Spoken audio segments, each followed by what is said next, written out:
Welcome to tax master class. I am advocate Anthony Williams और आप देख रहे हैं comprehensive commentary on income tax ordinance 2001। हम इस वक्त सेकंड स्केड्यूल में मौजूद हैं और इसका टाइटल है एग्जेम्पशंस एंड टैक्स कंसेशंस। और आप देखेंगे कि सेक्शन 53 का रेफरेंस भी यहाँ दिया हुआ।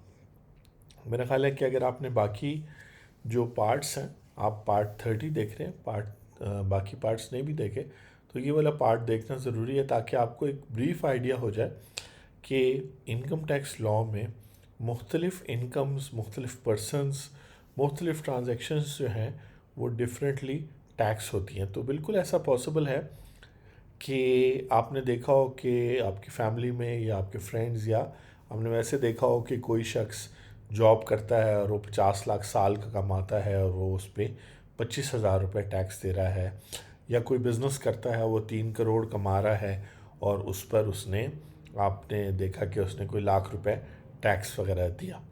ऐसा बिल्कुल पॉसिबल है कि हो सकता है आप 50 लाख या 3 करोड़ कमाएं लेकिन आपको ज़ीरो टैक्स पे करना हो, या उनके मुकाबले में बिल्कुल हाफ, जिसने 1 लाख रुपए पे किया गया था आपको 10,000 पे करना हो टैक्स। तो ये सब अगर आप एक अच्छे कंसल्टेंट या टैक्स दोस्ती टीम, जिनका नंबर व्हाट्सएप नंबर या नीचे वीडियो पे भी दिया हुआ है, आप अगर डिस्कस करेंगे तो आपको आइडिया होगा कि टैक्स लॉ में जहाँ पे इनकम पे टैक्स लगाया जाता है वहाँ बहुत सारे बेनिफिट्स होते हैं। स्टार्टिंग फ्रॉम, सबसे पहले तो आपकी इनकम ही एग्जेम्प्ट हो जाती है, जिसमें हम मुख्तलिफ इनकम्स इस पार्ट 30 में भी देखेंगे और आने वाले कुछ पार्ट्स में भी देखेंगे, क्योंकि काफ़ी लेंथी स्केड्यूल है। तो हम इसको ब्रीफली देखते हैं कि ये हो सकता है जो इनकम आप कमा रहे हैं वो एग्जेम्प्ट हो, टोटली एग्जेम्प्ट हो जैसे पार्ट 1 है, या उसमें फिर पार्शली एग्जेम्प्ट हो पार्ट 2 है, या फिर कोई सेक्शन जो रेट है वो कम लगे, या कोई सेक्शन अप्लाई ही ना हो। तो शुरू करते हैं जी। वो कहता है कि यहाँ हम पार्ट 1 में हैं, ये क्लॉज सी है। वो कहता है अगर आपकी सैलरी इनकम है और आप इस आगा खान डेवलपमेंट में किसी सीनियर पोस्ट पे हैं और इस कॉन्ट्रैक्ट के तहत हैं, तो आपकी जो वो सैलरी, और आप सिटीज़न ऑफ पाकिस्तान नहीं हैं, तो एज एन एक्सपर्ट हायर्ड है, तो आपकी सैलरी टैक्स एग्जेम्प्ट है। इसी तरह कोई भी अलाउंस वगैरह जो आउटसाइड पाकिस्तान मिलता है किसी भी government, by government to citizen of Pakistan, वो भी एग्जेम्प्ट है। इसी तरह पेंशन जो है वो किसी भी सिटीज़न की उसके फॉर्मर एम्प्लॉयज़ से एग्जेम्प्ट है, बशर्ते कि अगर उसे 2 पेंशन मिल रही है तो जो ज़्यादा वाली पेंशन है वो एग्जेम्प्ट होगी, जो दूसरी पेंशन होगी वो टैक्सेबल होगी। इसी तरह आर्म्ड फोर्सेस पाकिस्तान और फेडरल गवर्नमेंट और प्रोविंशियल गवर्नमेंट के एम्प्लॉयज़ की जो यहाँ आप देखें कि जी पेंशन का जिक्र है वो एग्जेम्प्ट है। इसी तरह आर्म फोर्सेस की में वो जो फैमिलीज़ हैं शहीद की, जो ड्यूटी के दौरान शहीद हुए थे, उनको भी जब आगे पेंशन मिलेगी वो भी एग्जेम्प्ट होगी। इसी तरह कम्यूटेशन ऑफ पेंशन जो है वो भी आपको जो है एग्जेम्पशन मिलेगी, उसकी टैक्सेबल नहीं होगी। इसी तरह आगे वो कहता है कि income representing payment by way of gratuity और commutation of pension by employees on their requirement. और ये वो फिर डिफरेंट किस्म के एम्प्लॉयज़ हैं, यानी गवर्नमेंट एम्प्लॉयज़ हैं, ऐसे एम्प्लॉयज़ हैं जो जिनकी ग्रेचुटी फ़ंड कमिश्नर ने अप्रूव किया हुआ है 6 शेड्यूल के मुताबिक, वो हम देखेंगे। इसके अलावा अगर इन दोनों कैटेगरीज में नहीं फॉल करते तो ऐसे एम्प्लॉयज़ हैं जिनकी जो है 300,000 रुपीज़ से ज़्यादा उनको ग्रेचुटी रिसीव नहीं हुई, वो भी एग्जेम्प्ट है, और उनके एम्प्लॉयज़ जो हैं वो बोर्ड के साथ एम्प्लॉयर अप्रूव्ड है। अगर इस कैटेगरी में फॉल नहीं करता तो कहता है 50% ऑफ अमाउंट रिसीबल और 75,000 rupees which ever is less.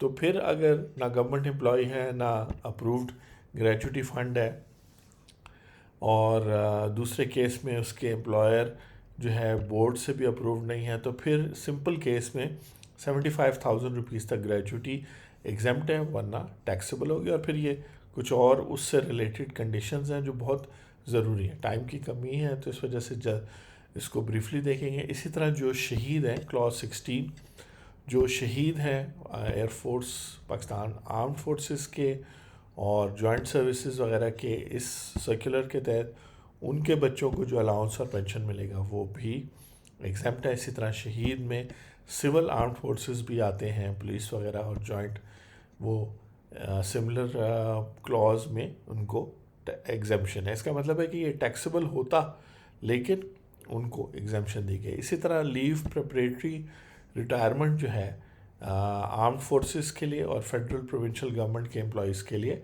Exempt है। इसी तरह कोई पेमेंट जो प्रोविडेंट फंड के थ्रू की जाए, जो प्रोविडेंट फंड एक्ट के तहत बनाया गया हो, वो भी टैक्स फ्री है। टैक्स उस पर नहीं होगा जब वो फर्स्ट टाइम एम्प्लॉय को मिलेगा। ये सब एम्प्लॉयज़ की बेनिफिट है, लेकिन मुख्तलिफ एम्प्लॉयज़ हैं, कुछ प्राइवेट सेक्टर के भी हैं, कुछ सिर्फ गवर्नमेंट सेक्टर के लिए।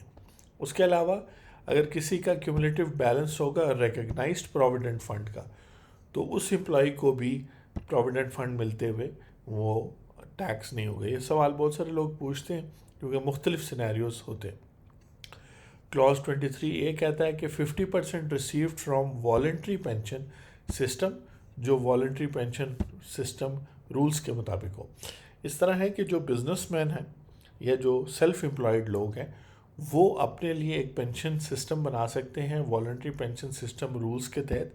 किसी भी बैंक या बैंक की जो इन्वेस्टमेंट फर्म होती है उसके साथ, जैसे यूबीएल है, एमसीबी है, उनके साथ रिटायरमेंट, तो उनका जब 50% रिटायरमेंट पे जो उनको सारे बेनिफिट्स मिलेंगे वो टैक्स फ्री होंगे, या रिटायरमेंट से पहले उनकी डिसेबिलिटी हो जाती है या उनकी डेथ हो जाती है तो उनके नॉमिनल सर्वाइवर्स को मिलेंगे। इसी तरह क्लॉज 23 बी कहता है कि मंथली इंस्टॉलमेंट जो इंडिविजुअल पेंशन अकाउंट के तहत दिया जाता है, वही उसी सिस्टम की बात हो रही है।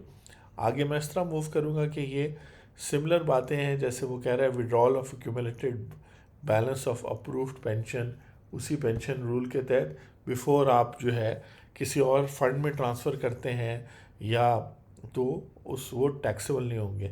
इसी तरह बेनेवलेंट ग्रांट फंड जो है, बेनेवलेंट फंड के रूल्स के मुताबिक ये सब जो है, या कोई भी एन्यूटी वगैरह जो है वो टैक्स फ्री होंगे। जब आप ये पूरा सेक्शन पढ़ेंगे, any payment from an approved superannuation fund या तो जो जो इदारे एफबीआर के साथ पेंशन रिलेटेड रजिस्टर्ड होंगे, जब उनके थ्रू पेमेंट होगी एम्प्लॉयज़ को, एम्प्लॉयज़ के बेनिफिट के लिए, तो उस पर टैक्स नहीं होगा। इसी तरह ये वर्कर्स पार्टिसिपेशन फंड से जब उनको सम यानी कि पैसे मिलेंगे, इसी तरह ये मुख्तलिफ और गवर्नमेंट के इदारे हैं।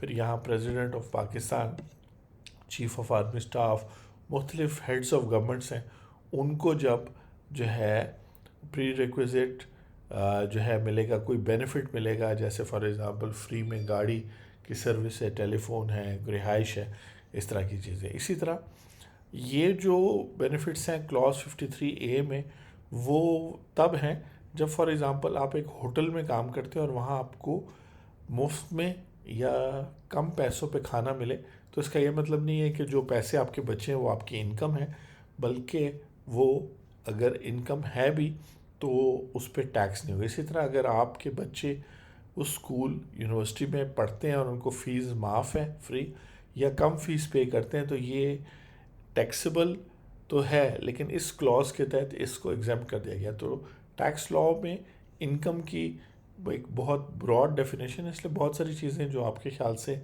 इनकम ना भी हों वो इनकम होती हैं, लेकिन अगर उनको एग्जाम्पशन अवेलेबल है तो फिर कोई प्रॉब्लम नहीं है। इसी तरह ये सुप्रीम कोर्ट, ये वाला हाई कोर्ट के जो मतलब जजेस को बेनिफिट्स मिलते हैं, ऑफिशियल कार मिलती है जजेस को, उसके अलावा ये स्पेसिफ़िकली सुप्रीम कोर्ट के जजेस को जो बेनिफिट मिलता है, ड्राइवर का 1000 फ्री लोकल टेलीफोन मिनट्स वगैरह वगैरह, ये सब उनकी सैलरी में ऐड नहीं होंगे या उनकी रिटायरमेंट के बाद भी टैक्सेबल नहीं होंगे।